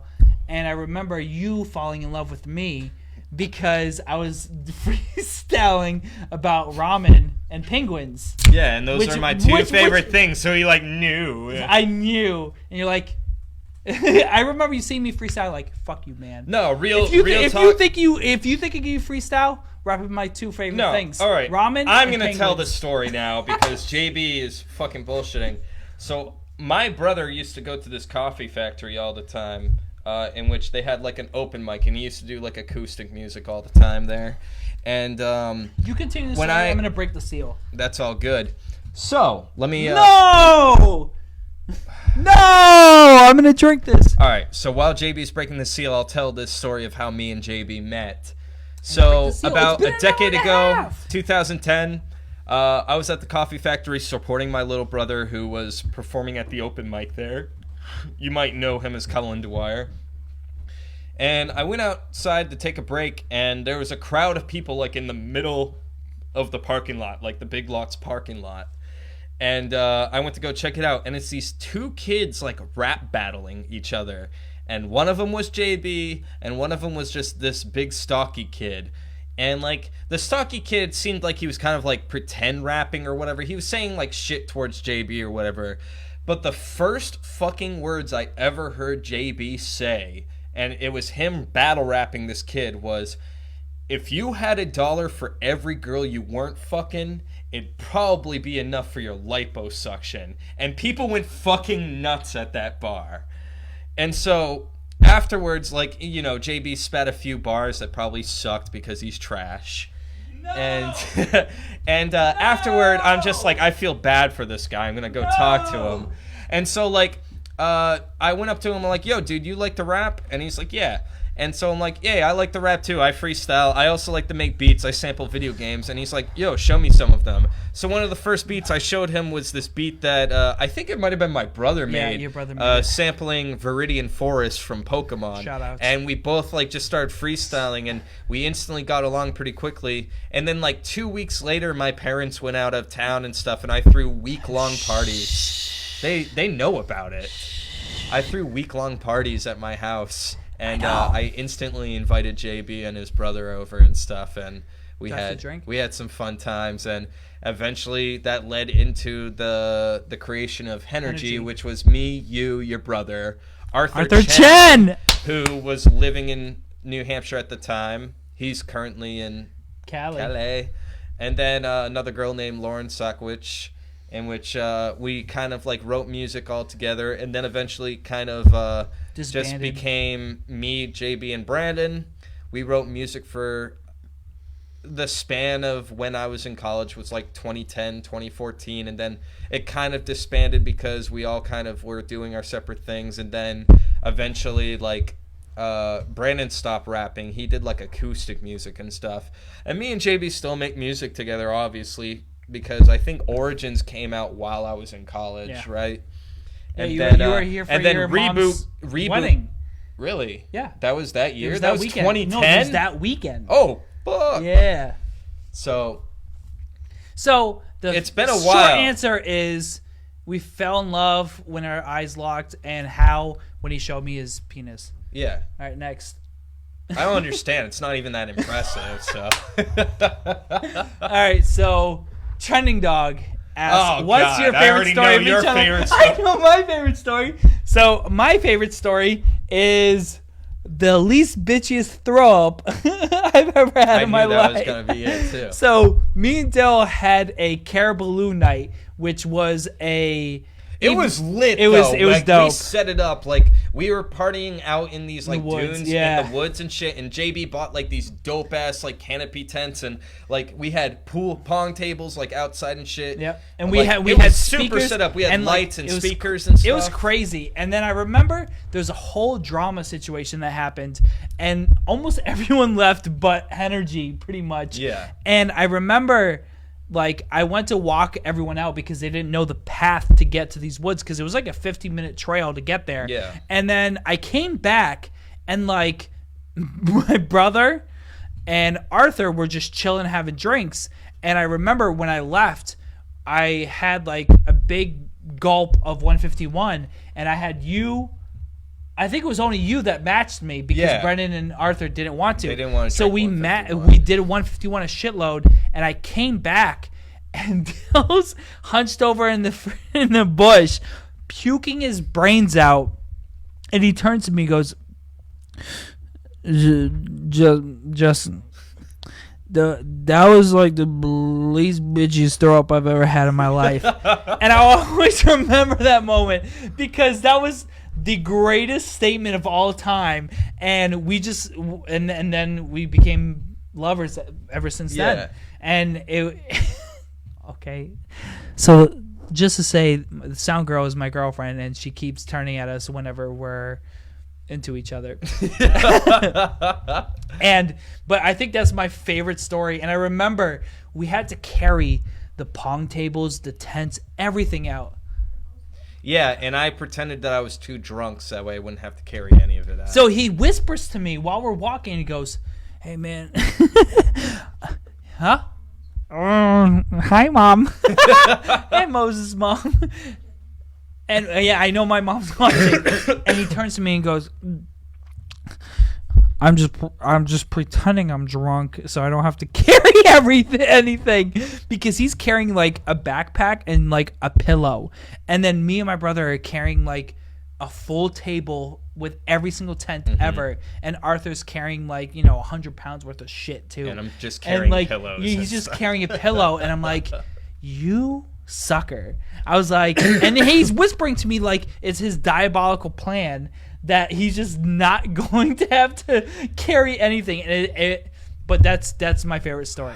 I don't know what my favorite story is of you. I mean, I do love... Because it's too many. I do like that the first time that I met you, the first words that I ever heard out of your mouth, which I already said, was you battle rapping that kid and saying, if I had $1 for every girl you weren't fucking, it'd probably be enough for your liposuction. Because he was overweight. Yeah, because he was overweight. And that was the best bar JB had against him that night. What's a good story? I mean, I appreciate... there was like one time in which like it's kind of more involving me. Thank you. Where we were partying at some kid's house and I was telling JB like, hey yo man, like I'll drive tonight, man, you always drive, like you're always the designated driver. And then I ended up getting too drunk, so JB had to drive me, and like he dropped me off at my parents' house. And as soon as we rolled up to my parents' house, I immediately threw up outside of the door. And my favorite part was I'm like drunk, like inside the car, and I see JB taking a shovel that was up against a snow shovel, and like shoveling the puke into the drain. It's a little gross, but like I don't know, I appreciate that. I think that was funny. Shout outs. All right, guys. Huh? Who's asking about pumpkin? Ooh. Arthur, no! Pumpkin Fest. We will get arrested for admitting half the stuff we did at Pumpkin Fest. Yeah, we can't talk about Pumpkin Fest. We can't talk about Pumpkin Fest. Maybe, okay. Actually, I'm not going to ask that. All right, if I get 5 to 10 different people commenting what's the Pumpkin Fest story in the comments, we'll talk about it. Don't say anything incriminating. I mean, what is the ruling about how far long ago? Is it like 20 years? I don't fucking know. Because it was like 5 years ago, so we might still get in trouble for half the stuff that we did. Sorry, Mom. You can. Sorry, Moses' mom, who's my second mom. You can talk about at the very least, just the pumpkins in general. Oh yeah, so there's a bunch of pumpkins. I'm gonna go take a piss. So there's a bunch of pumpkins that are what? 27 angries? All right, if I get 3 more, I'll take a shot. No, I lied. How many? All right, so I'm going to go into the Pumpkin Fest, not story. So what happens is Pumpkin Fest is at Keene State, for most of you that are probably familiar, but I'm going to just tell you the PG version. So all these college students and most of the residents at Keene carve pumpkins and put them in the main streets by Keene State College. And Dill went to Keene State College, so every single year we would go there and celebrate. But the thing is it's not PG rated, and the whole weekend is typically celebrated by all the college kids, and everyone gets very shit tanked and just jumps from party to party. I personally remember going to a laundromat that one of the kids that worked there that got the keys from the owner, unlocked it, and we started partying inside of a laundromat during Pumpkin Fest. So I'm going to say the PG version the PG version is thousands and thousands of pumpkins are carved by the residents of Keene, and college kids party there, but we won't get into specifics because my mom's there, unless we break her heart and get a lot of people to ask about the Pumpkin Fest story. Would you say?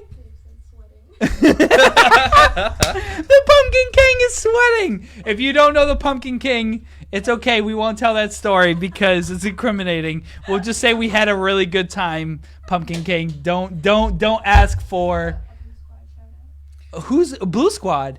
Blue Squad. Blue Squad. All right, 3, 2, 1. Blue Squad. All right, so we're gonna go to the next question, which is it better to be a big fish in a small pond or a small fish in a big pond?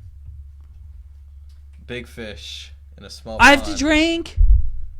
I'd rather be king shit of fuck mountain than little man on a big hill. I don't even know what the fuck that means. That's not a saying. That's not a saying. It is definitely not a saying. The saying is, yes, I'm a big fish in a small pond. No, would you not? I think I would be the big fish in a small pond. Yeah, because a small fish is irrelevant. Like, I get that it's a big pond and it's fun and all. Like, it's like, okay, I won't bash, but like it's like people going to California to move there. Like, it's a dime a dozen. But like, I would rather have hundreds of people support me here and be almost king shit here and enjoy the support and love from people here than to go anywhere else and then be a nobody. Yeah. And I think that goes to anyone. I don't know. Maybe I'm wrong. Maybe because what happens is being a big fish in a small pond, you're guaranteed to be king shit. But if you're a small fish, you're always aspiring to be the big fish in a big pond. Yeah. Which is like, I don't know. I get it. You can dream big, but there's a difference between dreaming big and living big. Yeah. I don't know. Great question, Tricky Nikki. Tricky_Nikki. All right, so we have only one more question, but if you want your question answered, ask it now because we're about to end the podcast. Yeah. We're going to be ending it. I guess we're going to go to the 2-hour mark. Yeah. Which is quite a lengthy amount. That's okay with me. Yeah. So if you want your question answered, ask it now. Ask 20 questions. It doesn't matter because our sound girl is on it. And by on it, I mean she's gonna lit. Pick one. She's going to pick one, and we're not going to answer any of them. But are we at 30? Can it be a small question so that way my face isn't blocked by a line of text? All right, it's going to be a small question. All right. And it's by the worst Instagram user of all time. Okay. DDwili asks, why is DDwili so much better than you at rapping? And my short answer is, he's not. Fucker. Let me put my take into that. I actually really believe that DDwili is better than you at drinking. Okay. Drinking. Wait. One when there's 30 and one at the end for both of them. Wait, you got 30 angries? Yeah, one more. We got to stop this podcast. We got to stop this podcast if we're at one more. But I will say, I wonder who can do that. No. All right, so I will say that. No. Angry. I'm gonna double check. So I will say, huh? You gotta. Who? Take it. I think you're gonna take 2 shots, my friend. Yeah, Yep. So you should just do 2 both. I should just. Huh? I should just can't. What about Dill? Nope. I'll take fun. I'll take one. You'll for take fun. one of mine. No, but you're gonna take 2 shots. All right. Because you lost overall. I'm gonna take a shot for prosperity. I'm gonna go missing tonight. I'm literally gonna go streaking. Welcome Hi, guys. to ShotBet. Welcome to Shibby. So, short answer: DDwili is not better than me at rapping. Why? Is there any questions that are coming in? What's the meaning to life? That's it. Who's asking that? Is that Amber? First of all, get rid of this. Dave? Get rid of this. Get rid of this. Get rid of this. All right. Well, all right. So the answer is he's not. All right. Huh? So what is? Yeah, we're gonna. Who said that? Dave is the only one commenting. No. Yeah. Hey, if you're watching and you want me to take a shot, comment because I don't believe you. And you better angry emoji because I'm gonna be pissed. How many people? 10? You can't. She's commenting. You better take the shot. All right, go ahead. All right. So what is the meaning of life? To put it simply, eat all the food. That's the whole point of living is eating food. Did my mom comment? I'm gonna be so pissed. You have to eat food in order to live, so you might as well try as many different foods as you can. That's it. And I guess to be honest, my personal meaning. Is there anyone? Life, okay, there's 5 people. JB, I'm trying to be sentimental right here. All right, well, I'm just side noting. There's 5 people saying I should take a shot. Yeah, so do it. Is there anyone for not taking a shot? Nobody's Well, give it a 5-second delay. Maybe there's people that are supportive of me not getting shit-faced. Doubt it. My meaning of life is I want to live a life in which people will remember me by. It's a shot, okay? Not history book status, just like, I don't know, fucking some sort of status in which, like, maybe I'll have my own Wikipedia page. That's all I need. That's the meaning of life? Getting a Wikipedia page? Yeah. You didn't even pronounce it right to have a Wikipedia page. Yeah, all you need, if you got a Wikipedia page, you're set for life. Okay? That's it. What? What are the comments? Just take a shot. Well, before we do, we're going to have one last toast. We need one question, and we're going to take these shots. Yeah. Any question. Something that isn't generic as fuck. Yeah, do specific. Yeah. Something that's we're going to sit in silence. Maybe like a one or the other sort of question, because we haven't had any of those. I said sit in silence. This or this. This or this. Nah, I mean. Maybe wait. the question. Maybe it should be a polling question. Do I need to shave my beard? Yes or no? Because one side is longer than the other. It really. Well, I think I can see it. It's just a match. We're looking at ourselves. No. My beard is symmetrical, and your beard is like right here. Yeah, it's super long, super and long. then here's like questionable. Yeah. So we need one question, and we'll end this podcast on that question. So if you want a question, comment it now. But it will be handpicked by our sound girl, so you better not make a bad decision. One. You have to choose one out of all of them. What do you mean? Oh, by the way, shout out to the trademark JB glasses. You can't really read the logo, but it says JB 2018. These were the glasses that he had part of his Kickstarter. On top of everything, comment below. There's a couple things that I want you guys to comment on top of the questions. Who do you want to see? Because a lot of people are gonna watch this after it's been live. So a lot of people are gonna watch this tomorrow. So comment who you want to see live.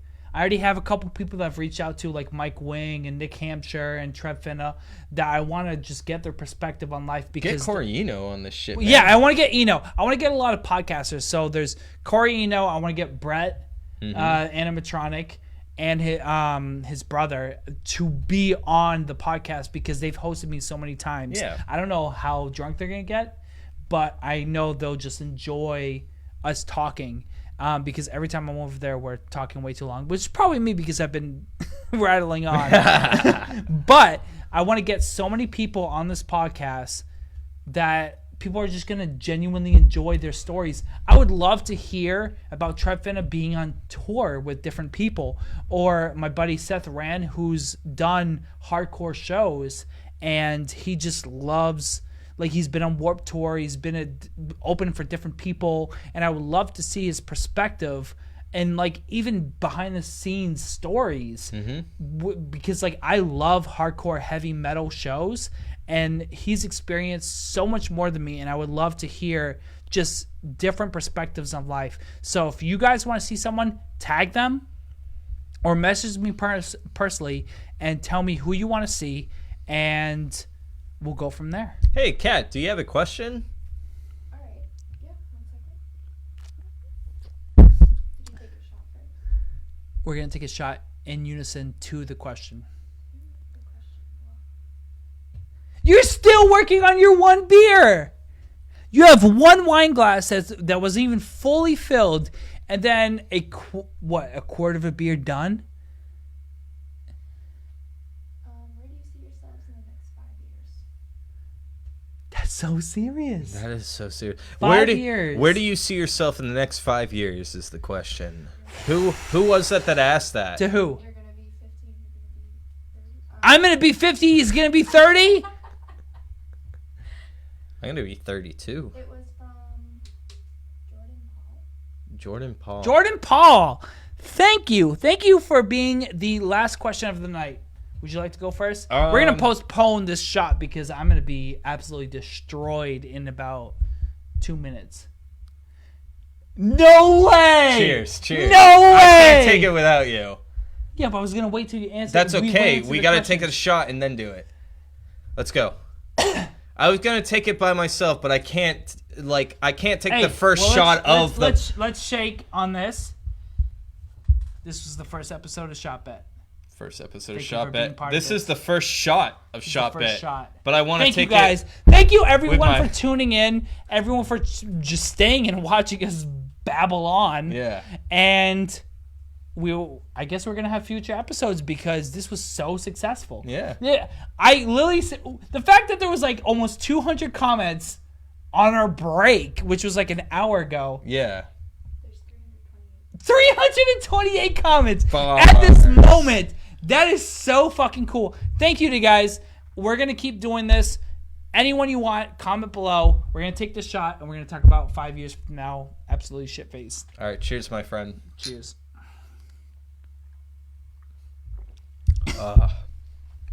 5 years from now, I'm hoping that I can build myself in the company that I'm working with, FW Web. I recently got a job in Nashua after trying so hard to get a job at the central distribution of my company in Londonderry, which I was struggling to try to get and I didn't get. So I was reaching out to a lot of people, got a job in Nashua, which at the end of this month I'm going to be moving back to New Hampshire. And I'm hoping that in the next 5 years I can kind of build off of my sort of project-oriented mind state and eventually become a project manager of some sorts, maybe like a supervisor. I am not really a salesperson at all. I'm more of like an operations sort of guy. So I hope that in my company I can do that. But relating to music, I hope to release at least like 4 more projects. I have like a mixtape project I really want to do. The next project after the funk that I'm going to release is of all Davon beats. Shout out to Davon. And I also have an album idea that I want to do, but I still have to take a little. Life's a Game.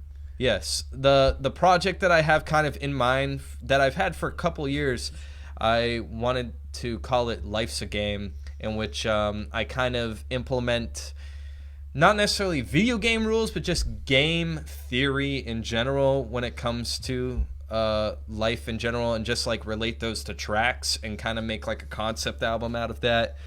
That'll probably be like the 3rd project that I release after everything, just because I really need some time to plan it out. This is bullshit. So Dill's rambling on about his like 5-year plan, and people are still making me drink mid-conversation. Thank you, guys. I appreciate you guys.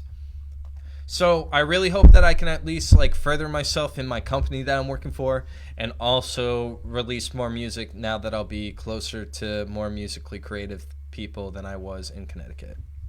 JB? So my 5-year plan, I guess I'll start with music just like you did. So I didn't start with music. I started with my company. Fine, but you didn't finish with your company. You kind of jumped. Okay, fuck you. So me, I'm gonna start with music, and then I'll start into like professional stuff. So me, in 5 years, I would love what I want to.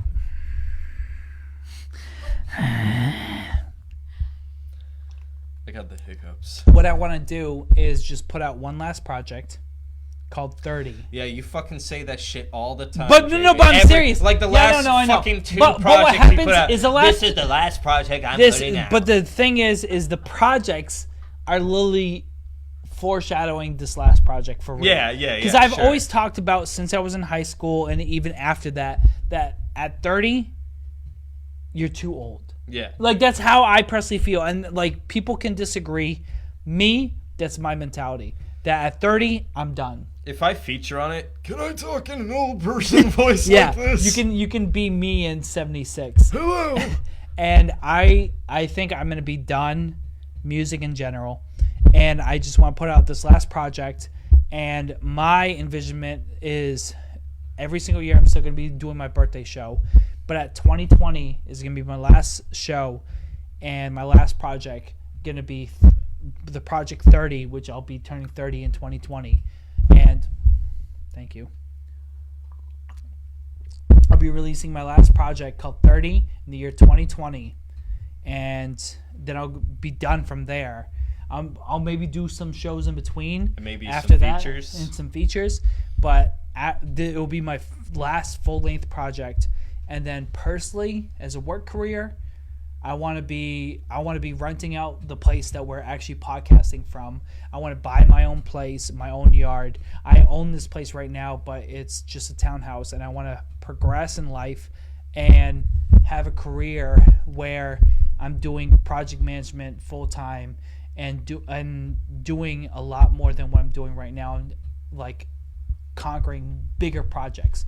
Because I have big projects, but I want to do a lot more, and I feel I'm capable of doing a lot more. So my career, I want to be able to do millions and millions of dollars worth of work in project management, but rap-wise, I only see myself doing music for the next couple of years and then stopping. And then if this does well, I would love to continue to do this podcast. If this becomes successful, that would be my ultimate goal. That would be so cool to do something and then interview different people and get different perspectives on life, because me and you, we share a similar perspective. Yeah. And that's the thing that's cool, because we can connect. But the thing that's cool... Thank you.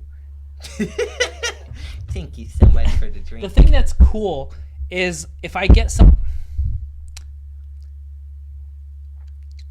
The thing that's cool is I would love to get people of opposition. I would love to get someone that argues against me about life. Like, their perspective on life is different, and it's not that they're wrong. I just want to hear their perspective. So my 5-year goal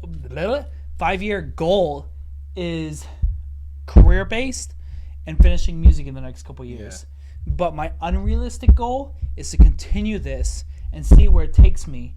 And I would love to interview people that are outside of my spectrum, because I know there's so many people that... Oh, am I tapping? I'm just going to get like... All right, so my 5-year goal is to get gloves that don't sound like I'm tapping on the table, because what happens is I'm French and we talk with our hands, so we're like more prone to tapping on the table. But I would love to interview people that are outside of my realm, like people in California. As much as I talked a certain way about wanting to be locally, I would love to stay in this realm and just get different perspectives on life and just learn because I've been only on the East Coast. I've gone up to Canada, I've gone down to the Caribbean, and I've gotten different perspectives, but I've never been to the West Coast or like Europe and Asia, and I would love to learn in general. And Europe, Asia, Europe, till 4 o'clock, it ain't nothing. So that's it. Yeah. So thank you for tuning in. We're gonna try to do this every couple weeks. Just comment below who you want to see next time. I know there's some people that are fan favorites like Mike Wing and Tim Nine and what? Don't you have to take another shot? Don't you have to take one more shot? All right, guys. Yeah, I'm pretty sure you got enough angries to actually get that done. So I'm gonna go missing. Whatever, right. You can go missing. So Dill, what you're gonna do is you're gonna tell a story about your life, and I'm gonna go take a piss. No, you're not, dude. Look, we've been filming for 2 hours and 7 minutes. Take the shot and say goodbye. All right, I'm gonna say goodbye. There, I'll cheers that shot glass with the rest of this beer. Good night, guys.